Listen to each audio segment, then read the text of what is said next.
В 2010 году в городе Покровске заработал завод по выпуску базальтовых плит-утеплителей, но инициатива и созидательная мысль основателя завода Егора Жиркова не могла остановиться на одном производстве плит. В том же году стартовал еще один республиканский проект – технологии базальтовых материалов. Ранее такие заводы были закрытыми и штучными, и во времена Советского Союза поставляли изделия для космической и оборонной промышленности. Но с распадом Союза они стали не особо нужны стране. Егор Жирков привлек к разработке якутского аналога видных ученых и производственников советского периода. На этот раз базальт должен был послужить для гражданских нужд.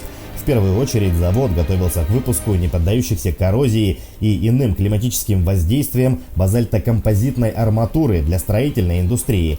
Такая арматура по своим характеристикам превосходила остальные свои аналоги и по прочности, гибкости, весу. Планировалось заменить этой арматурой часть привозимой в республику железной арматуры, попутно осваивать технологии армирования бетонных растворов для придания им повышенной прочности в условиях низких температур. Специалисты-технологи проводили испытания расплавов базальтовых, диабазальтовых пород, разрабатывали собственные конструкторские подходы к изготовлению продукции. Недаром материалы, созданные на основе базальтового волокна, называют изделиями 21 века. Возможности их использования еще требуют глубокого изучения. Базальтовое сырье относится к древнейшим породам из земной мантии, глубина залегания по всему миру разная. Есть места, где его добывают из-под земли, а у нас оно лежит открыто под ногами. И даже одно это обстоятельство делает привлекательным местное базальтовое производство. По качеству они тоже разные.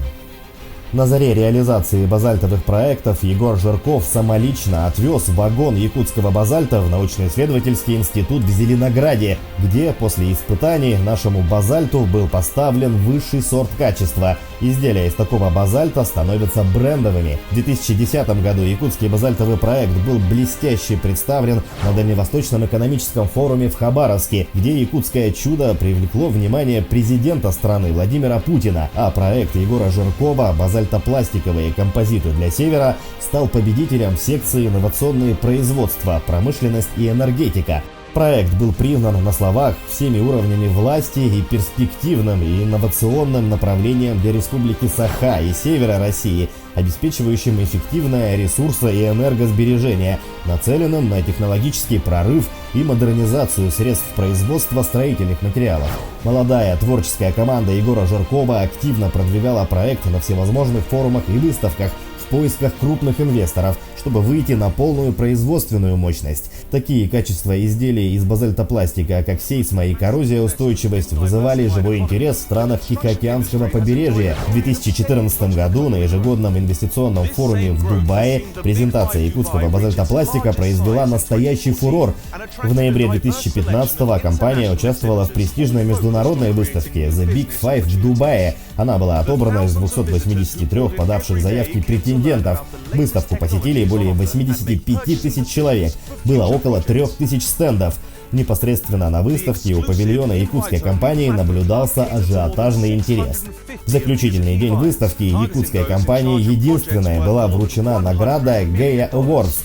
Эта премия присуждается с 2008 года в целях поддержки компаний, имеющих наименьшее экологическое воздействие на окружающую среду. В 2012 году Егор Жирков был удостоен звания «Якутянин года». Прошлогодний наш прорыв якутян в сферу высоких технологий. Это первые линии, которые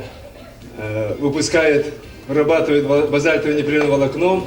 Первые линии, которые производят базальтокомпозитную арматуру, это окно высокой технологии. Я хочу, чтобы через 9 лет, когда в нашей республике будет 100 лет, чтобы здесь была целая Якутская, Александр Сергеевич, город Якут стал центром базальтокомпозитной отрасли.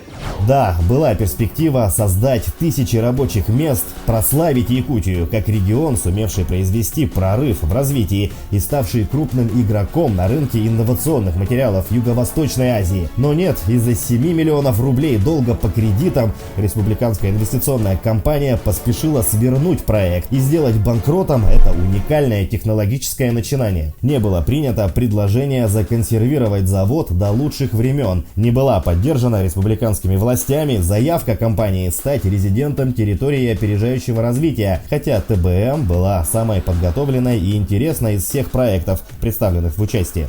Непонятно еще одно, почему вместо того, чтобы постараться спасти собственное дочернее предприятие от временных финансовых трудностей, РИК поторопилась сделать его банкротом и продать за бесценок на аукционе дорогостоящее оборудование, производственные помещения, техническое оснащение вместе с земельным участком. Несовершенство российских законов в области поддержки предпринимательства и порой равнодушие властей к продвинутым идеям и личностям не дает России стать на широкие рельсы развития и сделать прорыв на новый технологический уклад жизни.